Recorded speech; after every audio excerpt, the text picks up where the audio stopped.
Welcome to The Global Girlfriend. Shall we book a flight to Bozeman, Montana? Yup.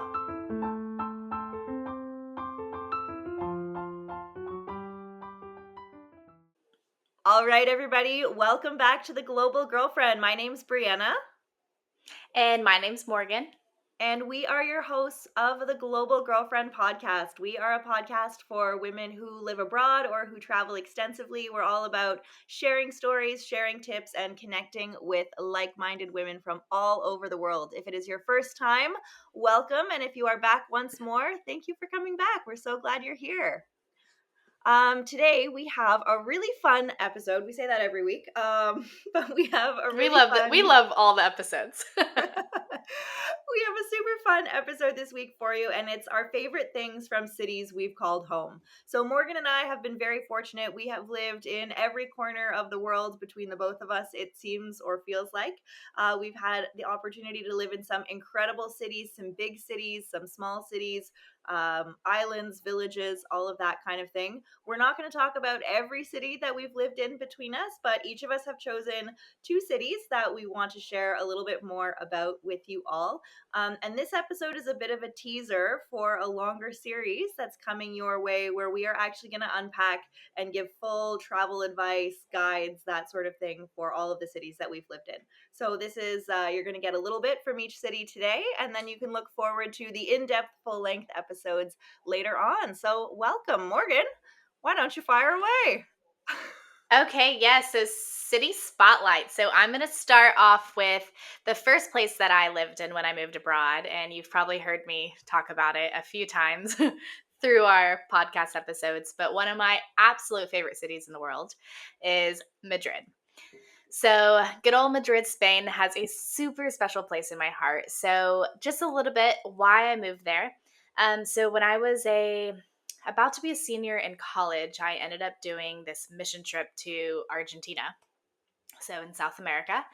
And I just love the culture. I mean, I already love the Spanish language, but I was like even more in love with it when I moved there. And so right then and there, I was like, I have to move to a Spanish-speaking country for sure. And then later in life, when I went to Europe for the first time, I knew that at some point I had to live in Europe. So then I combined the two. Never had traveled to Spain, never had been to Madrid, but I also knew that Madrid was the place I wanted to live. So then I looked in how can I live there and work there. And I was a teacher at the time. And so I found how I could teach there. And so then I just moved to Madrid. And it was one of the best decisions ever. And I loved it so much. It was a really special time. I lived there for about 2 years. So just some little things about there. So favorite local dishes, I'm trying to think. One of my favorite things was tortilla. And so it's like the Spanish omelet. So basically it's just like this like egg, potato, onion, omelet, thick omelet thing. And most people eat it for tapas. But I liked to eat it for breakfast because I love eggs for breakfast. So literally every morning before work, we would go to this little like corner bar by the school I worked at and get this huge piece of tortilla every morning. It was so delicious. Oh, so yummy. What a treat. I know. So that's probably one of my favorite, just kind of every day. But I mean, in general, Spain has such good food with seafood and croquettes and all that. Just love it. I'm trying to think maybe let's think best day that I've had while I lived in Madrid. I feel like one of my favorite things was I think when you live far from home and when you live abroad, when you get any of your loved ones to get to visit you and see your life where you're at, that's one of the most special things. Mm-hmm. And so I'm just thinking about when a lot of my best friends from life got to come visit me in Madrid, and I just loved so much of showing them the life there and really just engaging in the lifestyle. So, I mean, that meant always going to sit on a plaza, have little tapas, drink some wine, drink some beer, and just sit there for hours and just talking about life and just like seeing all the life happen around you. So that was I mean, there wasn't just one specific time that happened. It actually was like every day of my life when I was That's there. amazing. But especially when I got to share it with people and show them it, it was also really special. So I really love I that. love that. And I only spent a very short amount of time in Madrid when I was there, but I just sort of felt like it was such like a lively, vibrant sort of every neighborhood that you went, every, metro stop that you got off at, there was something different, something cool, something unique. Like when I was there was like this street that was just it was like kind of like when you go to like a food festival or like a food truck situation, but like it was just all of these stalls of books. And it was Oh, like yes. a book Yes. market. Like that was amazing. Were there any other like small little unique things about Madrid that you love or that you think back fondly on? Oh, goodness. Well, kind of just speaking of, you're just saying it's so lively. Like I was just in New York like a month ago, and I remember just sitting like in the, what do they call it? The subway? Yep. Like on the way to like the city. And I'm just like kind of looking at everyone around me. Everyone has headphones, it's quiet, no one's really talking that much, and everyone's just kind of doing their own thing, reading a book, whatever. And I remember just thinking like, oh my gosh, like every city that you go in, especially if you're in their public transport, like you can get a little glimpse of like what the life and like the culture is like. And I just really had me think back on like my time in Spain and having to take public transport a lot. And like in the metros, I mean, every hour of the day, even at like when the metros open back up at like 5 a.m. and people are going home. um, Amazing. Everyone is just talking and chit chatting and so like communal. And I just love to see that. And that's in every aspect from the little side street to the plazas to the metro. It's just like such a social place. And me being like I would say I'm an extroverted introvert. So Yep. I felt like I would like take my nap, really hype myself up. Okay, it's time to go out and time to like be social. And then I would go out and be social. And it was like the best time of my life every single day. Oh, that is so fun. That's like so wonderful to live in a city where when you step out of the door, you feel like life is brought into you. Because I think I've definitely lived in places and traveled in places where the second you step out, you're like, oh, the traffic and you can get bogged down by some cities. So that's so inspiring that it's like an invigorating place to live. I love that. Yeah, yeah. And I mean there's so many places that I would take people who came to visit. I want them to see all different parts of Madrid. But one of my random favorite places, there was this rooftop bar. It was called, or it's over this like art place. It's called Círculo de Bellas Artes or some, I believe it's called that. And it's like €5 to get up, but it's like reasonably priced drinks, and then also just one of the most stunning views of Madrid. And it's so fun because it's fun to be a part of everything in Madrid, but it's a stunning city, so it's so cool to see it from up top. And so I always like to go up there and just be able to see the city from up top. To take it So all yeah, in. I take it love all a in. rooftop. I feel like, yeah, Me anywhere too. when I go, when I travel, I try and get up on a rooftop. I think even when Morgan and I were teaching at the same school in Albania, our staff room was on the rooftop and like you could look out and Mm-hmm. see the mountains. Like if you get a chance to go up and see the city that you're in from above, it just gives you so much more of an appreciation for where you live. Oh, absolutely. And I feel like for whatever reason, like looking over a city from up top, it kind of puts you in this reflective mode. So you're just like reflecting on this place. And I just love it. I just love it. I love like where it brings my mind to see it from up top. I I totally agree. So yeah. So Madrid is one of my favorite places on earth, and I think everyone should go. And I know Spain is so known for its stunning beaches and mountains, and the north and the south are just impeccable. Um, and I know Madrid is kind of central Spain, but it is like this huge. I mean, their capital city, but it feels like this small town. Like when I lived there, everywhere I would walk, I for sure ran into someone I knew, which is crazy. That's so Um, cool. so I love that like big city, but like intimate feel. And so I think that I think that Madrid is one of the best cities in the world. So that's my first city. Okay, what about you? Okay, so my first city is not a city. It's an island. But I lived in Curacao for a little bit less than a year before I moved to Albania. So let's get into it. A lot of people, including myself, didn't really even know that Curacao was a place. So Curacao is a small island in the Caribbean. If you know of Aruba, it's very close to Aruba. It's very, very close to Venezuela. Curacao is a former Dutch colony. They are independent now, and it is a beautiful, beautiful, beautiful island. So, Brianna, why did you move to this small island on a whim? Uh, On a um, whim. everywhere I move on a whim, it seems. But so I moved to Curacao because I was kind of at a point in my life where I was sort of searching for what was next, and I've been very fortunate. Sometimes when I search, things just drop in front of me.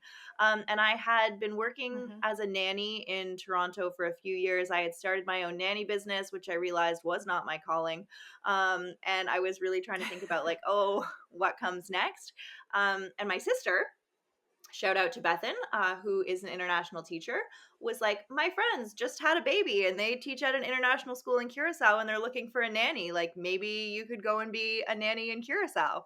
And so I got on the call with That's this amazing. family, and they had just had a baby about 3 months ago, and it all worked out. And so they were like, yeah, we would love to come and have you stay with us in Curacao and take care of our baby. And that was the best job, one of the best jobs I have ever had. The baby was so sweet, so cute. I had also before that been a nanny for infant twins. And Oh, so wow. the jump from taking care of two babies to one baby was drastic. I was like, this is so easy. um, and so anyway, I just got to take this little baby, and we would go for walks on the beach, and we would play in the sand, and it was just Oh. like it was so wonderful. So I moved to Curacao. Sorry, that was a long story. To be a No, I love nanny. it. um, but I got to really enjoy the island while I was there as well. So some of my favorite things about Curacao are, of course, the beaches. If you are looking for a Hmm. beautiful beach vacation, go to Curacao. I feel like I am a bit of an expert in beaches, and for sure, the nicest beaches I have ever experienced in my whole life are in Curacao. Like, we're talking Wow. fine white sand and like the bluest of blue waters. A great Ah, thing to a do. dream. So if you go for a vacation, you could go to a new beach every single day. Because I was working there, I would sort of have my like regular Monday to Friday routine. And then I was able to make a bunch of very cool friends there. And, you know, they would pick me Hmm. up in their cars and we would head off to a new beach every single weekend, which was just really, really fun. In addition Yeah. to that, there's some beautiful hikes. You can hike up sort of small hills, small mountains. There's a national park there with these blowhole is not the word for it, but like it's it's like when the waves come into the rock formations and then there's like a hole in the rock formation, so it's like a volcano of water. Yeah. And I anyway, feel there's like like an I feel like that's what it's called. No. I don't know. is that a blowhole? Maybe. Who knows? Let us know if you're listening. If Please you're help us. listening, what is a blowhole? But yeah, so it's a really, really beautiful island. And what's also really nice is, you know, there's tons of nature that you can explore. There's a few small little towns. So there's Williamstad Mhm. and Otrabanda, the two sort of like city areas, and that has like great shopping and great restaurants. And so that was always a nice place to go and explore. One sort of unexpected challenge of living there is definitely you need to have, if you're going to live there, you need to have your own car. And if you're going to visit, you definitely need a rental car because everything Okay. is so spread out. So that was a bit of a challenge when I first moved there because I didn't have a car. But then I made friends that had really cool cars, and I'm very grateful for them eternally. Um, Yeah. so that is fun. I had so many great beach days there. So Ah. many great beach days. Like I can't even begin to explain to you how clear and blue and clean the water is. Like it's just absolutely stunning. Oh my goodness, I can imagine. I want to go see it now. And then some other like fun things you mentioned, like places you would always bring visitors. I was very fortunate to have I've been saying fortunate so often in this episode. Hold on. It's I've been. because we are so fortunate. It's because we are blessed. No, but we are. No, I was, yeah, I was super lucky to have a lot of visitors when I was in Curacao, and a place that I always took them. So there is a beach, which is not the nicest beach, but it's called Playa Pescado, and it's where the fishing boats come in, and they clean the fish before they send them off to the market. But what's wonderful is the sea turtles have realized they can get a really great meal if they go swim in this bay. And so I would bring guests because you just put on a snorkel and then you go out into the water. And I'm talking like dozens of beautiful, huge sea turtles. And you can just swim around with them and follow them. And it was just so stunning. So even though it's not the most beautiful beach, if you ever go to Curacao, like go and have a moment with the turtles. Like it was so nice. Okay. Okay, that is really great information. One of my random dreams is to swim with sea turtles, so that's good to know. Yeah, it Good is to know. absolutely gorgeous. And then another thing that I thought about, um, in terms of food, really great food scene there. Something that I really grew to appreciate, not even grew to appreciate, I loved it immediately. Due to the Dutch influence, you get a lot of mayonnaise sauce with things, which at first I was like, mayonnaise sometimes gives me the ick, but like I really grew to appreciate, the fries with mayonnaise situation. They have this sauce though, it's called pinder sauce. It's like a peanut sauce, it's a very thick peanut sauce, and you can dip French fries in this peanut sauce, which when I first thought about this, I was like, no, French fries do not need to go in peanut sauce. French fries absolutely need to go in the pinder sauce. It was so good. So that was one of my favorite food things there for sure. Ooh, okay, noted. We'll try that for sure. Okay, so when you were saying that you definitely needed a car if you're visiting or live there or find friends with the car, how big is the island? Like, is it pretty? Like, I don't know how to It's measure it, like with time or distance or whatever. it's pretty spread out. I would say the furthest you'll probably ever need to drive to get to a beach is maybe an hour. Okay, Or I mean maybe an that's hour yeah. and a half. The island is quite long. There are parts of the island that are less developed where you wouldn't typically go. But if you're going to any of the main beaches, I would give yourself anywhere between like 25 minutes to an hour to get there and back. Or to get Okay, there, I mean sorry, and then you got to drive back. So it's pretty spread out. And if you're going there for a vacation, I would recommend staying maybe in a few different places so you could experience a few different beaches, or you could experience, the city life and the resort style life. But it's so beautiful. And most people, when I tell them, oh, I lived in Curacao, the response is, where is that? And so, I mean, it's definitely, I'm not going to say it's undiscovered because it's like a super touristy place, but it is a really, really beautiful place to go. And I would 10 out of 10 recommend visiting uh, and, and working there. It was awesome. yeah, okay. It sounds like it. I feel like I heard about Curacao through you years ago. So, yep, people gotta go. Gotta go. Okay, love Gotta that. go. Yeah. What is your next city? Okay, next city I'm gonna do is Durrës, Albania. Good old Albania, where Brianna and I met the country. Okay, yeah. So I lived in Durrës for a few years. And I was a teacher for 2 of those years in Durrës. Or 1 year in Durrës, 1 year commuting to Tirana, but still living in Durrës. Um, I moved to Albania on a whim. And I was in Madrid, and at the time, like I was like, I'm not sure if Madrid is my forever place. And well, but side note, as I left Madrid, I realized like, oh, actually Madrid is like one of those like deeply special places that has my heart forever. And my Aw. my heart will feel at home there probably forever. But Aw. anyway, so I was kind of trying to figure out what I was gonna do. I had gotten a job teaching down south, but it didn't feel right for whatever reason. And then a girl that I met at a sports camp um, in high school, it was a long time ago, she was living in Albania, and she told me about needing a drama teacher. And Yeah. so I remember looking into Albania. I had like went to high school with someone from Albania, so I was like, oh, that's the really only thing I remember. I went to high school with someone from Albania. And so I looked into it and I'm like, oh my gosh, this place is stunning. And I was kind of craving being a little bit more near nature. And so Durrës is like right on the sea. And so I was kind of like, I have this feeling. So basically, applied, sent my resume in, interviewed, accepted, like all within a week, and then packed up all my things and moved. In like, I think it was a total of like 9 days from start to finish. Incredible. Incredible. Um, and then I think one hilarious memory was the day I got there, they put you up in a hotel and they assign you a realtor to find an apartment. Yeah. And I was kind of like, well, I should probably hit the ground running, you know? Yeah. So like had a quick nap and then I like texted the person and I was like, okay, like I think I'm ready. Like day one, I'm ready to look at apartments. Yeah. And so he comes on his moped, Yep. scoops me up, and we look at like 9 apartments that day.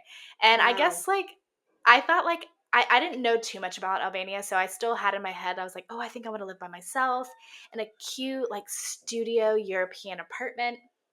Yeah. That's what I thought. And Yeah. that wasn't the vibe. And so the first place I looked at was this like giant apartment, 2 bedroom, Massive. 2 bathroom, balcony on the ocean, like Incredible. undivided view.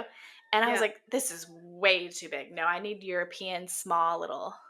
Yeah. And then I looked at 8 other ones and I was like, nope, it's the first one. No, it's that first one. I want a big ocean view place. Amazing. Oh, it was gorgeous. It was gorgeous.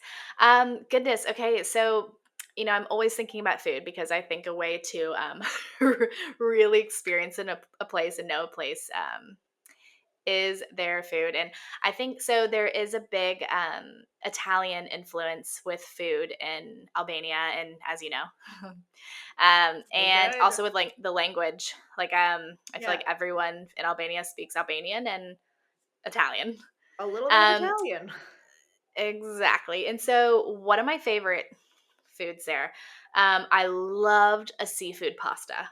So, it's a pasta with some maybe like tomatoes, some mussels, maybe some shrimp. Ah, I loved it. So, that was a dream. And then, this is kind of random, and I don't know if it's. Oh goodness, I loved a lot of food in Albania, but I loved one of my favorite restaurants. It was called Pastorella in Durrës. You should go So there if you're good. in Durrës. They do a fish soup, and it's just I would get it like all the time. So love a fish soup. With a little lemon wedge. Delicious.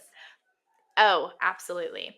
And then there's a bunch of like traditional Albanian meals that I loved, like sauce kosi, like which is like a yogurt sauce you dip potatoes in, and a lot of like meals and clay pots they put in the oven that I loved.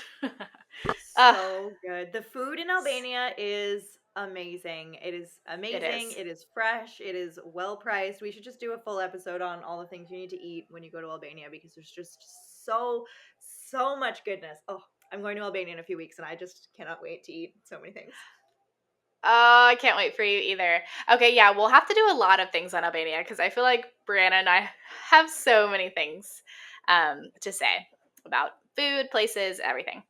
Yeah. I think for me, an unexpected challenge in Albania is going from like Madrid to Durrës and just Albania in general. Albania is a lot smaller, and there was a lot less of an expat community, I'd say. Like obviously at the international schools, we had the people we worked with that like you could build community with, but I felt like there was like not as in comparison to my time in Madrid. There wasn't a whole lot of, expat meetups and like Yeah. with people of the city of, around. And Yeah. especially in Durrës, I think Tirana was a bit more, but Yeah. especially in Durrës, there was like almost no community. There was the people I worked with and then like a couple like random missionaries there, but there wasn't like a big community of expats. And so Yeah. I think that was a bit of a shift of figuring out like, okay, like obviously like it's so I'm so thankful to meet coworkers as friends. Yeah. Exhibit A, us. But like I also like wanted to meet like other people, but it wasn't as simple as Yeah. my experience elsewhere. But um and then goodness gracious, I feel like in Durrës, like places I would take people pretty much revolve around food as well. I would take them to Pastorella. I would take them to um, this hole in the wall Italian place. Would take them to, get drinks right on the sea at some of my favorite places. And then always, which this is a coffee chain in Albania. They call, like, when I first got there, they were telling me it's like the Starbucks of Albania. But I'm like passionate about Maleri coffee. It's Like, so they're good. so good. And so I know sometimes you're like, oh, I don't want to go to a chain, but it's like a specific chain of Albania, and their coffee is phenomenal. Their coffee is so good. The coffee shops are always really cozy. Their chocolate Oh yeah, croissants are so yummy. Like it's a great so place. good. Go to Ah, Malaria if you're in yeah. Albania. Just yeah, go. It's delicious. Just go and get a cappuccino with some cinnamon. I like to put cinnamon on mine. So good. Okay, so I I love could it. go on and on. We could go on and on about Albania and Durrës and such, but okay, what is your next city? Okay, so my next city is actually Toronto, Ontario. So I was reflecting on this and I it was a bit shocking actually when I thought about it, but I was like, wow, most of the people that listen to this podcast actually know me from my time outside of Canada and not my time inside of Canada. So I am really excited to talk about a city in Canada that I absolutely love, and that is Toronto. So I have lived in Toronto twice. I went there and lived in Toronto for university, and then I had a bit of international life after university. And I was back in Toronto in my sort of mid to late 20s. And it is a city that I love. It is a city that I am passionate about. It has changed over the years, but there is still so much goodness in that city. And so that's why I want to share a little bit about it today. If you go to Canada, you must go and visit Toronto. It's cool for a reason.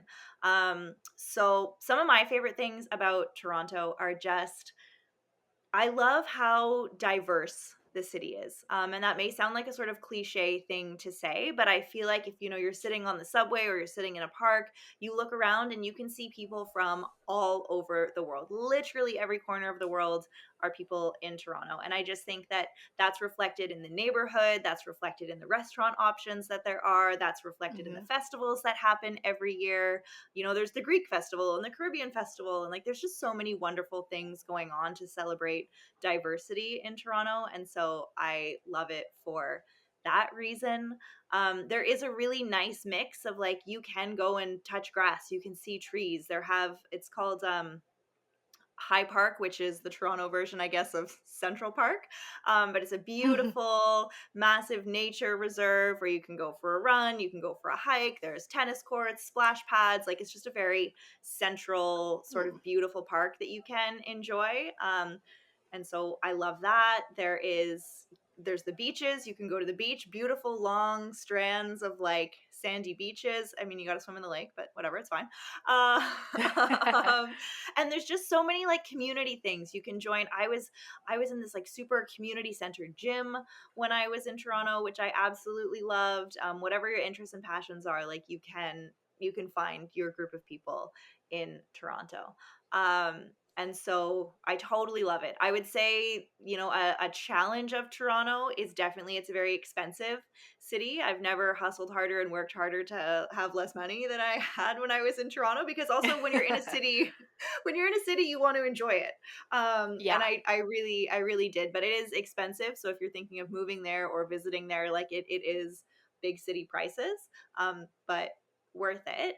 And then one spot that I would say that I always take visitors, and if you're listening to this and you know me from Toronto, like I can almost guarantee that we have a memory at this place. So it's called the Broadview Hills. So I lived on the east side of Toronto. East side for life. East side is the best side of Toronto. Um, and Represent. on the east side of Toronto, there's these really big hills. They're the Broadview Hills, and You can bring a blanket, you can sit on the hills, and if you sit up on the hill, you sort of look out over the downtown. Again, you get up high, you reflect, but you sort of look Yes. at the downtown skyline, so you can see sort of the sunset behind the CN Tower. Like, it's this very majestic spot, and it's just a wonderful place to have a picnic. It's a wonderful place to catch up with your friends. It's a great place to go on a date if you're feeling, and I used to do this all the time, it's a great place to exercise, like running up the hills. You see people doing Yeah. workouts there all the time. Like, it's just if you go to Toronto and you want to just take in the city without spending $1 million, bring a blanket and go and sit on the Broadview Hills because they are beautiful. And so yes, I love Toronto. It is diverse, it is eclectic. There are, great food and beverages, great nature, great things to enjoy. So many cool neighborhoods, so many different markets. There's just like so many different vibes. You can't see it all in one day, but if you only had one day in Toronto and you went to 4 different neighborhoods, it would be like being in 4 different cities. So I fully recommend, if you are in Canada or planning a trip to Canada, do not miss Toronto, Ontario. Okay, well you have me convinced. I love that. And yeah, a diverse city is super special just to get so much mixed into one. Okay, love that. Okay, so we've done this a few times in our podcast episodes, but rapid fire questions. We love them. So, our ultimate city faves. Okay. Okay, go for it. Okay, do you want me to ask you a question and then you fire one back at me and we go back and forth? Okay, so you ask, I answer, then I ask, you answer. Yeah. Okay, okay. Okay, of all of the places that you lived, best coffee shop. Well, dang, I kind of already mentioned it a little bit. Sorry, everyone. But Maliri is the best. And I mostly drink regular milk, but like one of the only places in Albania that had an alternative milk option, which is soy milk, at the time was Maliri. So just keep that in mind as well. Okay. Best beach or swimming spot. Okay, so I'm going to give you 2. The best beach is, I would say, Klein Knip in I believe it is the more northern part of Curacao. It is the most beautiful beach with the most beautiful water I have ever been to in my life. In addition to that, there is a place called the Blue Room in Curacao. You have to do a small hike, and then you jump off a small cliff, and then you swim into this cave. And it is this beautiful blue cave with all of these amazing fish. Getting there is a bit of an adventure, but it is an incredible experience that you must do if you want to have one of the best swims of your life. Would be the Blue Room in Curacao. Stunning. The next question. Best market.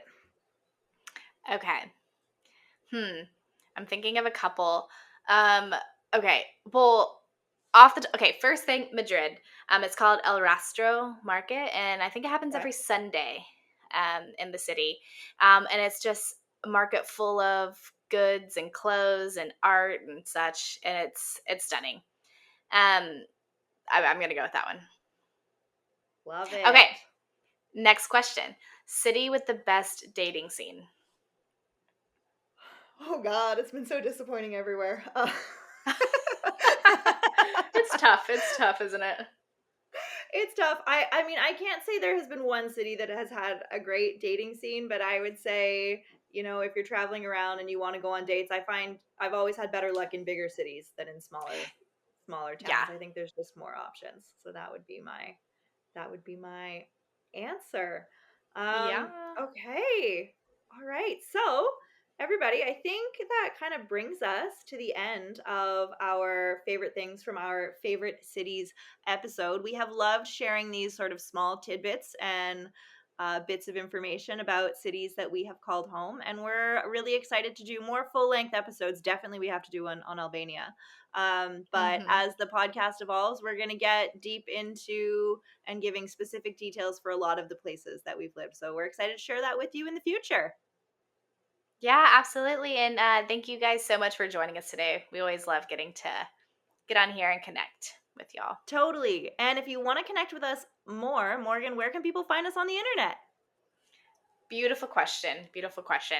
So, if you want to connect with us on social media, we're at The Global Girlfriend on Instagram, TikTok.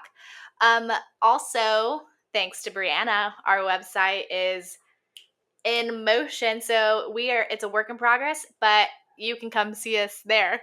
And that is theglobalgirlfriend.com, or shoot us an email at theglobalgirlfriend@gmail.com.